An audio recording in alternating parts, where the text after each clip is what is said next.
Kristal Wick here with Artbeads Cafe, and I am very, very excited to have Cynthia and Devin Kumura.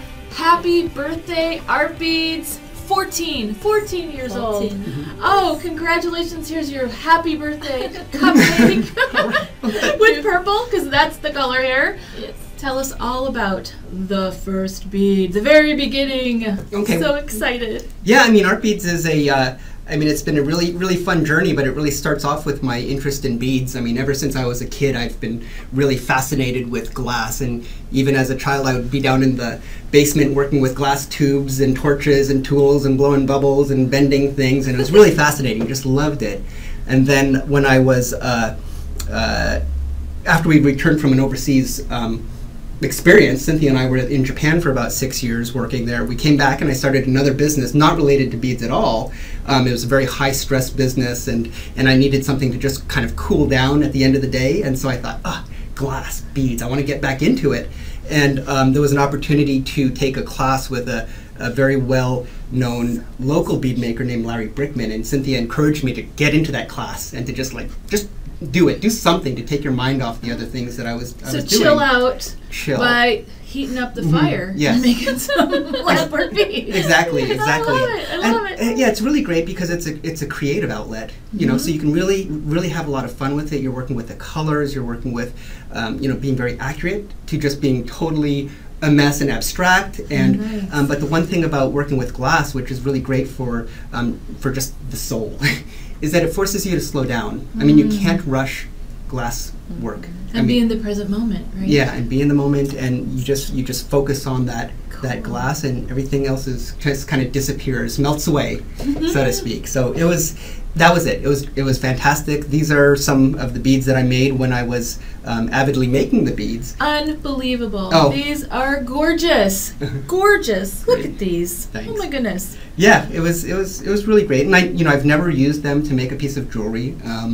I just liked working with the glass, and we never even sold any of these on Artbeads until 4 or 5 years after Artbeads started, and I just started to sell some very simple, dot beads with this ivory and turquoise, and they sold so fast I couldn't make them fast enough. And at that time I was actually still running 2 businesses, and so I was like, I just got to stop doing that. That was just absolutely nuts.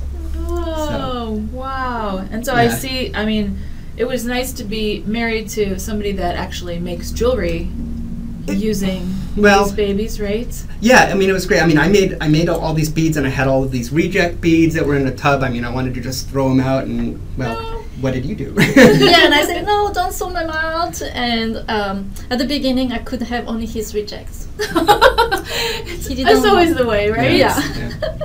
So I started to, we went to show, see some other Lampwork beads artists, and he gave me his reject, and I thought I need some beads to go with that. So I started to buy beads, and I started to make jewelry.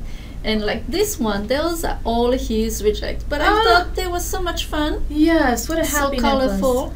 So I will make a piece out of this. And I have to tell a story about this one. This is one of his first bead. That's unbelievable. Oh my goodness. And we didn't know what to do with it, but we wanted to put on a necklace. So we went to a bead store, a local bead store. That was the first time we went in a bead store. And we went to see the employee, the girl, and we said, what can we do with that? And she said, let's try to make a pendant out of it. So she grabbed some bead, she grabbed a head pin, the leather, and she made a pendant. And we were like, whoa! This is amazing, you can do that. That's so then we started to get interested to how can we use his beads, and decided to make more and more jewelry. Oh, and gorgeous. And what you're wearing there is filled with rejects, right? His rejects. I know. They're gorgeous. They are gorgeous, and those are rejects too. And I was able to grab that, but I have to point to those beads that he did at the end, because then he had to stop making beads since he was selling beads. Yeah, my hobby became the business, and now my hobby is gone. Yes.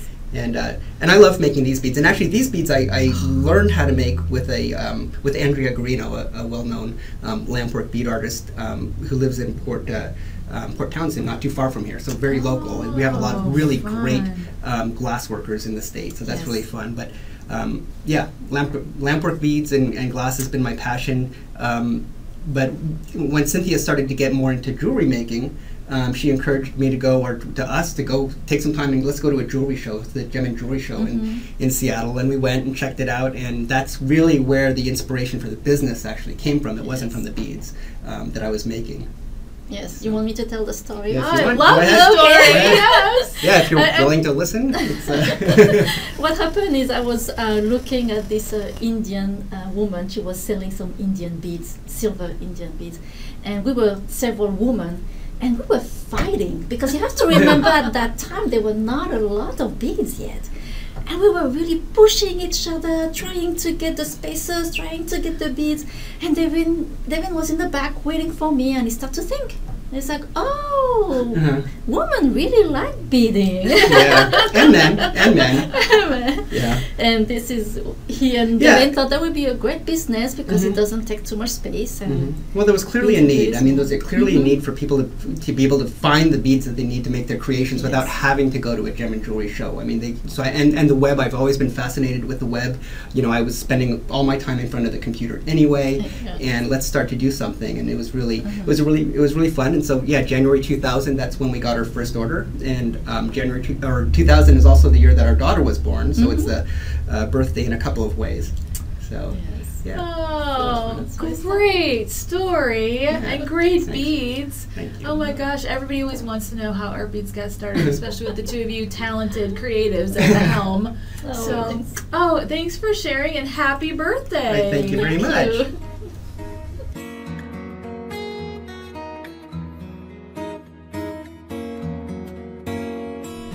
Cynthia, it's time for Kristal Wick's Picks, where I get to share my favorite things. And we're fans of the Shamballa style bracelet, big time, right? We love those, as I know you all do too. They're fun to make, they're very addictive, they have such different looks. I have been having a really good time playing with Grace Lampwork beads in the Shamballa bracelets. that's a great idea. Well, the holes fit, lots of different cords, and of course the Lampwork beads are gorgeous. Oh, it's one of my favorite lines because they're all hand done. They all look a little bit different, so you know they're handcrafted, but they're nice themes, so you can do a whole bracelet out of one strand and matching earrings. It's just, I can't say enough. And so I did a few things here with the different color palettes, and again, threw in a few little charms. But as you can see, with the Shamballa style, you only need half the strand sometimes, and then you can make other accessories to go along with the bracelets. That's true. Yes. Yeah, so I thought, oh, this would be good to do a little shout out and to share some Shamballa style with you with Grace Lampwork beads.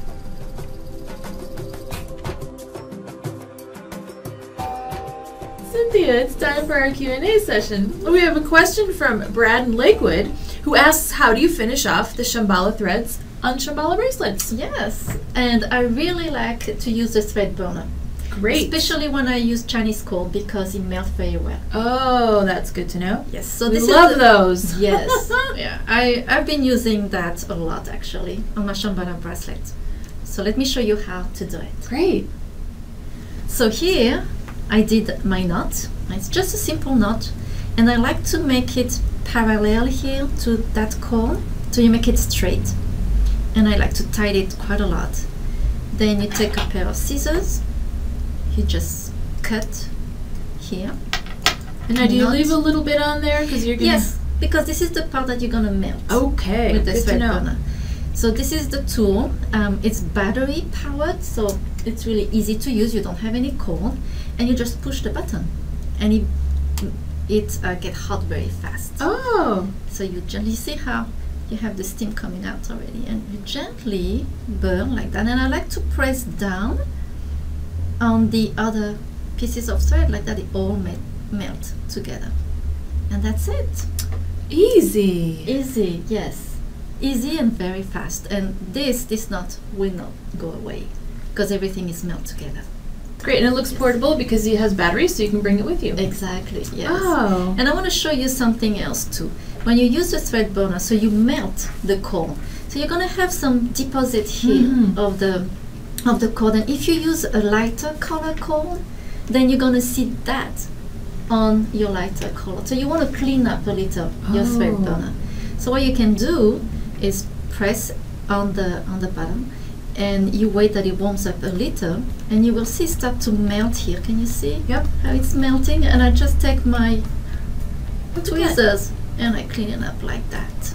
Oh. And now it's ready for my next one. Nice and easy. Yes. That's great. Yes. Oh, good tips, Cynthia. No, thank you. Thanks. And thank you for joining us here at Artbeads Cafe. Be sure to sign up to get our newsletter so you get all kinds of goodies and information, and we let you know when we have a new Artbeads Cafe. So enjoy and happy beading.